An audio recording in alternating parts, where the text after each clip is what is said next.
Luis Suarez n'est pas sérieux. Ça fait 25 matchs à l'extérieur en Ligue des Champions. Il n'a pas marqué. 25 matchs à l'extérieur. Ça fait 4 ans qu'il n'a pas marqué à l'extérieur. 25 matchs. Franchement, je suis coach. On me donne la stat avant le match. Je ne le mets pas dans le 11 de départ. Salam, salam, outsider. Le débrief commence maintenant. Chelsea l'emporte 2-0 aujourd'hui face à l'Atlético Madrid et Chelsea se qualifie pour les quarts de finale de la Ligue des Champions. Franchement, on va être très sérieux. Déjà, Thomas Tuchel, je dis bien Thomas Tuchel, celui qui était Thomas Tuchel au Paris Saint-Germain, c'est-à-dire celui qui était le coach qui se trompait tout seul. Aujourd'hui, sincèrement, il réussit. Tuchel, on va être très sérieux. Le gars, il est au top de sa forme. Il est au top de sa forme, en toute honnêteté. Mais en plus de cela, il a ramené quelque chose d'important dans cette équipe de Chelsea-là. C'est quoi? Il a réveillé les Allemands. Il a réveillé les Allemands de cette équipe-là. Et depuis qu'il est arrivé, les Allemands de cette équipe-là sont en train de se gérer, honnêtement. Et même les joueurs, je dis bien, qui ne sont pas allemands, mais qui ont une rigueur à l'allemande, sont en train de se gérer. Le collectif de Chelsea est juste sensationnel. La victoire qu'ils ont eue aujourd'hui face à l'Atlético, sincèrement, c'est amplement mérité. Top performance de leur part. Top performance de la part de Chelsea et c'est passé à travers une rigueur et une solidité défensive. Sincèrement, rigueur, solidité défensive, il y a qui dans les buts? Edouard Mendy. Edouard Mendy n'encaisse pas de but, vous-même vous le savez. Il est en train de battre tous les records de clean sheet en Première Ligue et en plus de cela, il est en train de battre les records de qui? De Petr Cech, la légende de quel club? De Chelsea. Donc aujourd'hui, tu as un gardien aussi bon que Edouard Mendy. Mais au-delà de cela, devant lui, tu as besoin de quoi? D'une charnière centrale. Cette équipe de Chelsea-là, depuis qu'elle est passée à 3 derrière avec Azpilicueta, Rudiger et Kurt Zouma aujourd'hui, franchement, il y a de la stabilité. Et c'est là où j'ai envie de saluer un boy. Tout à l'heure, je vous ai dit que Tuchel, il a réveillé, je dis bien, tous les Allemands de ce club-là. S'il y en a un qui l'a réveillé défensivement, c'est qui? C'est Rudiger. C'est Rudiger ou Rudiger. Je ne sais pas comment on dit son nom, mais franchement, ce boy-là, je te dis, c'est Deutsch Qualität. C'est-à-dire que le boy... Nous, on le connaît franchement en Première Ligue. On sait que ce n'est pas un superbe défenseur. Ce n'est pas même le défenseur le plus intelligent. Mais il y a une chose qu'on ne peut pas lui enlever, c'est que le gars, il est sec comme Ferland Mendy. C'est le défenseur, je dis bien, un des plus combatifs de Première Ligue. Rudiger, aujourd'hui, qu'est-ce qu'il n'a pas fait en défense centrale? Épaule contre épaule, tu ne passes pas. Il récupère. Le gars, quand il faut percer, monter, il est là. Franchement, la présence physique d'Antonio Rudiger aujourd'hui a permis, je dis bien, à cette équipe de Chelsea-là de prendre le dessus sur les attaquants d'Atlético Madrid. Franchement, aujourd'hui, Rudiger, top performance de sa part. D'autant plus que, pour moi, il s'est géré. Parce qu'il n'y a même pas quelques semaines, je vous rappelle que lors des 13 derniers matchs de Chelsea, ils n'ont encaissé que 2 buts. Lors de leurs 13 derniers matchs, ils n'ont encaissé que 2 buts. Ils n'ont encaissé que 2 buts. Depuis le 27 janvier, ils n'ont encaissé que 2 buts, franchement. Et dans les 2 buts qu'ils ont encaissés, il y en a un qui est un contre son camp. Contre son camp de qui? De Rudiger. Il y a quelques semaines, je dis bien, face à Sheffield. Aujourd'hui, la performance qu'il a sortie, sincèrement, je pense qu'on peut tout lui pardonner. Grand match. Donc j'ai été bluffé. Il est partout. Il est comme ça, le gars. Non, c'est un tueur. Depuis l'arrivée de Tuchel, Zouma il galère. Zouma il galère, il n'arrive pas à trouver sa place dans cette défense-là. Christensen n'était pas là. Zouma aujourd'hui, il a sorti une top performance. À mon humble avis, sincèrement, je suis obligé d'en parler. En toute honnêteté, en première mi-temps, il y a un tournant dans le match. Azpilicueta, je suis désolé, la passe en retrait qu'il fait à Edouard Mendy, elle n'est pas bonne. Yannick Ferreira Carrasco prend le dessus. Mais Azpilicueta, à ce moment-là, il y a penalty. Moi, je suis désolé, j'ai revu le ralenti 35 000 fois, je siffle le penalty. Si Aspi ne touche pas Yannick Ferreira Carrasco, le gars, vous le connaissez, avec ses longues jambes-là, il aurait touché le ballon avant Edouard Mendy. Ou du moins, il aurait obligé le contact avec Edouard Mendy. À un moment donné, je suis désolé, la VAR doit intervenir. À ce moment-là, si l'Atlético Madrid, ils ont un penalty et qu'ils le claquent, c'est 1-0 pour Atlético et le match, peut-être qu'il est différent. Peut-être que derrière Chelsea, ils n'ont pas la contre-attaque pour claquer leur but. Donc franchement, aujourd'hui, on peut parler jusqu'à demain. Ok, Chelsea, défensivement, ils ont été très bons. Cependant, à mon humble avis, il y a un tournant dans le match. Sincèrement, pour moi, il y a penalty. Maintenant, vous êtes libre d'avoir votre avis. Je sais qu'il y en a, ils ne seront pas d'accord. Ils vont faire non, Stan, tu racontes de n'importe quoi, etc. Il n'y a pas penalty, c'est léger. Ferreira Carrasco, il a abusé, il est tombé. Oh, quand même. Oh. La stabilité défensive, elle est très importante dans cette équipe de Chelsea-là. Mais au milieu de terrain, Kanté et Kovacic, la paire ensemble, franchement, ça fonctionne à la perfection. Ça fonctionne à la perfection. C'est-à-dire que tu as 2 joueurs qui se comprennent. 2 joueurs, tu as l'impression que les gars, ils sortent du même embryon. Franchement, c'est-à-dire que c'est un Croate et un Français et les deux ensemble, ils...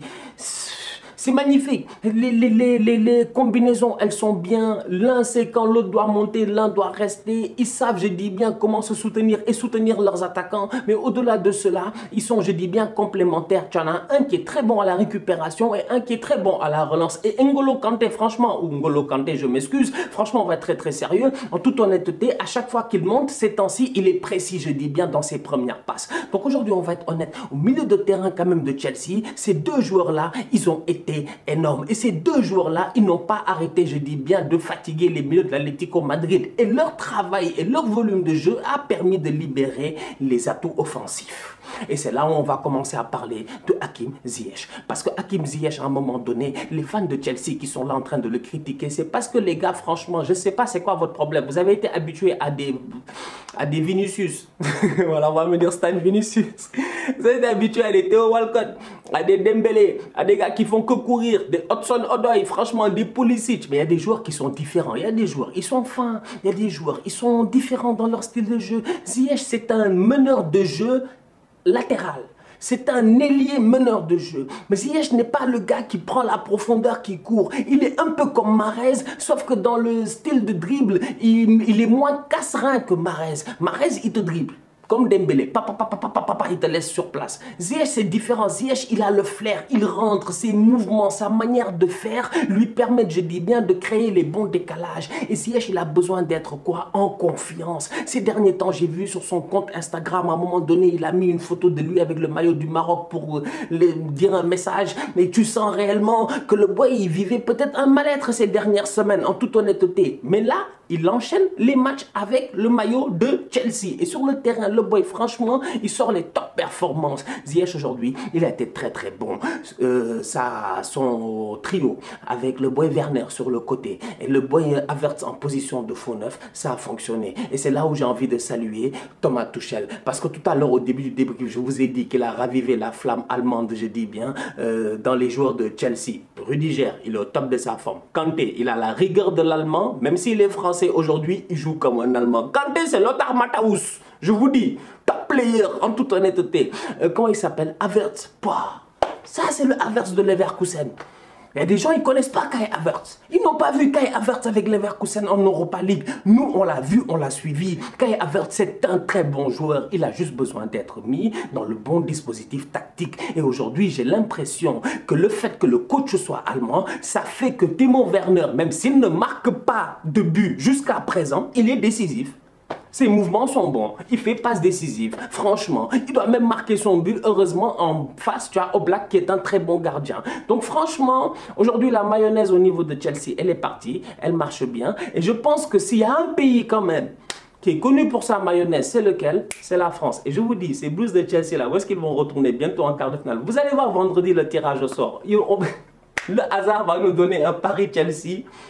Et on sera servi. Cholo Simeone se fait encore une fois éliminer très tôt dans la compétition. Je suis déçu, je suis déçu. Où est l'Atlético dangereux? L'Atlético, il y avait des mecs, il y avait des barbus, des Arda Touran. Les gars allaient en finale de Ligue des Champions. Aujourd'hui, ils sont incapables de se gérer. Pourquoi? Parce que Cholo, je dis bien, il force trop. Défensivement parlant, son équipe aujourd'hui, ils ont tellement joué défensif que même dans leur ADN, ils ne savent plus jouer offensif. Les gars, Llorente, première mi-temps ou deuxième mi-temps, il fait un superbe débordement. Llorente, c'est un top player. Il fait un superbe centre. Le centre passe devant Edouard Mendy, devant Rudiger, devant Zouma, devant Azpilicueta. Tu as 4 joueurs de l'Atlético Madrid qui sont à l'entrée de la surface de réparation, qui attendent de quoi? Un centre en retrait. Pourquoi? Parce qu'ils ont peur d'un repli défensif et que tu as l'impression que c'est des gamins qui volent pour sortir en boîte de nuit.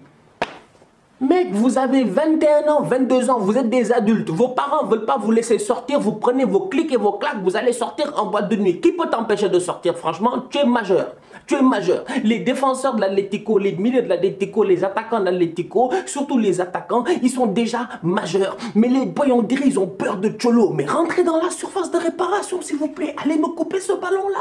Il n'y a personne qui est là. Tout le monde est à l'entrée, en train d'attendre, en train de penser déjà à défendre. Franchement, je suis désolé. Aujourd'hui, l'Atlético, le match qu'ils ont fait, c'est pas un match sérieux.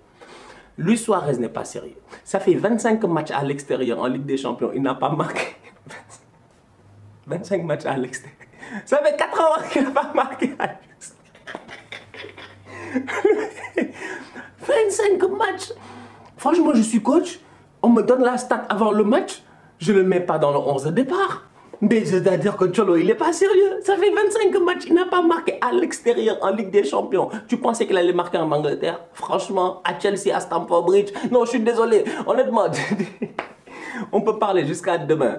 Mais aujourd'hui, on va être très sérieux. L'Atlético Madrid ne sait pas gérer. Et c'est décevant parce qu'il n'y a même pas un mois, ils étaient favoris pour le titre de la Liga. Les gars devaient gagner le titre. On parlait que d'Atlético à gauche, Atlético à droite, Atlético de Cholo, tout ça, etc. Tout ça pour qu'ils viennent perdre toute l'avance qu'ils ont. Maintenant, ils sont éliminés de la Ligue des Champions. Ils ont intérêt à se gérer en championnat. Ils ont encore un match, je pense, ou 4 points ou je sais pas quoi. Ils ont une petite avance. J'espère qu'ils vont la gérer jusqu'à la fin de l'année. Parce que sinon, sincèrement, ils auront d'énormes regrets. En toute honnêteté, il y avait de quoi, cette saison, avec cet Atlético-là, faire une belle campagne en Ligue des Champions. Dommage. Dans l'autre match, le Bayern, ils ont gagné 2-1 face à la Lazio. Ils se sont qualifiés franchement sans aucun problème. C'est pas la peine de beaucoup débattre. Lewandowski a encore claqué un but. Bon, il est devant, il est juste derrière Messi et Ronaldo. Il est devant Karim Benzema. Mais Karim Benzema n'a pas claqué de penalty. Bon, ça peut être un débat pour d'autres personnes ou un débat pour un autre jour. Mais à un moment donné, quand même, Benzema 70 et quelques buts juste dans le jeu, c'est respectable. Sincèrement, même si les penaltys font partie du jeu, on est tous d'accord, mais c'est quand même respectable. Lewandowski aujourd'hui, il a claqué son but. Même Choupi Doudou, eh oui, le grand Choupo-Moting, capitaine des Camers, eh ouais, il a claqué son but lui aussi en Ligue des Champions. Donc, bien joué de la part des Bavarois. On les attend en quart, évidemment. Et sincèrement, en toute honnêteté, je ne veux pas voir de City Bayern. Non, c'est trop tôt. C'est trop tôt, franchement. Ils n'ont qu'à attendre les demi-finales s'ils veulent. Mais là, maintenant, tout de suite, là, le Bayern n'a qu'à tomber face à n'importe qui d'autre. C'est leur problème. Bonne chance à eux. La famille, on se capte dès demain pour l'Europa League. Et oui, dès demain, je dis bien. Demain, c'est jeudi. Et oui, demain, c'est jeudi. Demain, c'est pas mercredi. On se capte dès demain pour l'Europa League avec Manchester United qui va jouer le Milan AC, avec Arsenal, avec Tottenham. D'ici là, on continue à liker, on continue à partager. On s'abonne, on s'abonne, on s'abonne. On est ensemble, on reste en santé et en sécurité. Tous outsiders.